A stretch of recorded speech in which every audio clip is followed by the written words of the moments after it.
UPI ने कैसे बदला भारत का भाग्य।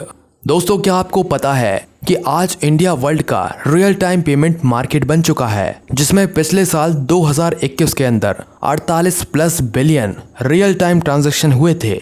दोस्तों, भारत की इस अचीवमेंट के पीछे जिस चीज का योगदान सबसे अधिक रहा वो है इंडिया का अपना यूनिफाइड पेमेंट इंटरफेस यानी यूपीआई पेमेंट सिस्टम। दोस्तों, आज आप लोग ऑनलाइन पेमेंट करते समय यूपीआई का पेमेंट सबसे ज्यादा करते होंगे क्योंकि उसने ट्रांजैक्शन को बहुत सिंपल और फास्ट बना दिया है। दोस्तों, यूपीआई भारत को आज ऐसे मुकाम पर ले गया है जहां पर चीन, अमेरिका और साउथ कोरिया जैसे देश भी हमसे डिजिटल ट्रांजैक्शन की फील्ड में काफी पीछे रह गए हैं। दोस्तों, इंडिया में यूपीआई की सक्सेस को देखकर दूसरे देश भी अब इसको अपनाने की कोशिश में हैं। इनफैक्ट गूगल ने अमेरिका के फेडरल बोर्ड को यह सजेस्ट किया है कि अमेरिका को भी भारत के जैसा यूपीआई रियल टाइम ट्रांजैक्शन जैसे कोई पेमेंट सिस्टम डेवलप करना चाहिए। दोस्तों, वैसे तो भारत में यूपीआई सिस्टम बहुत पहले ही इंट्रोड्यूस हो गया था, लेकिन उस टाइम पर लोग कार्ड बेस्ड और कैश के थ्रू ही ट्रांजैक्शन करना पसंद करते थे, जिसकी वजह से सरकार को बहुत नुकसान होने लगा था क्योंकि लोग कैश में ट्रांजैक्शन करते थे।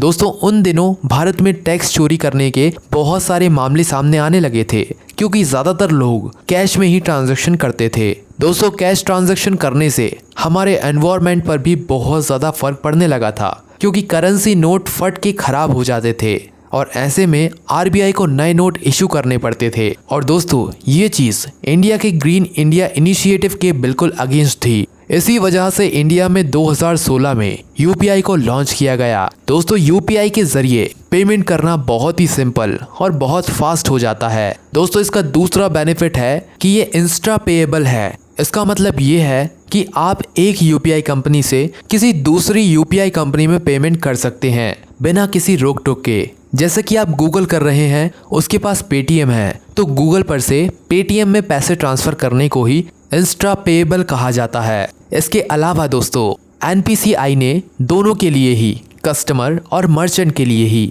यूपीआई सिस्टम को फ्री रखा है, यानी पैसा ट्रांसफर और रिसीव करने पर कोई चार्ज नहीं लगते हैं और ये इसका सक्सेसफुल होने का बहुत बड़ा रीजन है। दोस्तों, यूपीआई सिस्टम का एक फायदा ये भी है कि ये हाईली सिक्योर्ड है क्योंकि इसका एन्क्रिप्शन बहुत ही स्ट्रांग है। साथ ही यूपीआई के हर ट्रांजैक्शन में 2 फैक्टर ऑथेंटिकेशन का यूज किया जाता है। अब दोस्तों, ये जानने की कोशिश करते हैं कि चाइना और अमेरिका को हमारी यूपीआई यूज करने से प्रॉब्लम क्या है। दरअसल दोस्तों, अमेरिका में इंटरनेशनल ट्रांजैक्शन करने के लिए स्विफ्ट नाम का एक सिस्टम मौजूद है जो कि हर ट्रांजैक्शन पर बैंक को अच्छा खासा इंटरेस्ट पे करता है और वहीं यूपीआई ऐसी ट्रांजैक्शन को फ्री में करता है। तो इसलिए अमेरिका यूपीआई को एक थ्रेट की तरीके से देखता है। और दोस्तों, चाइना का भी यही हाल है क्योंकि चाइना भी रूस और यूक्रेन के बीच होने वाले वॉर की वजह से रूस में अपना यूनियन पे नाम का सिस्टम इंस्टॉल करना चाहता है ताकि वह उसकी वजह से अच्छा खासा पैसा कमा सके।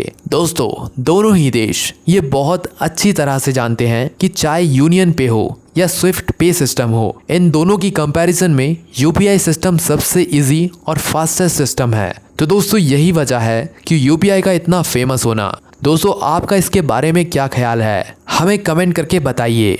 वीडियो पसंद आई हो तो लाइक, शेयर और सब्सक्राइब कीजिए। धन्यवाद।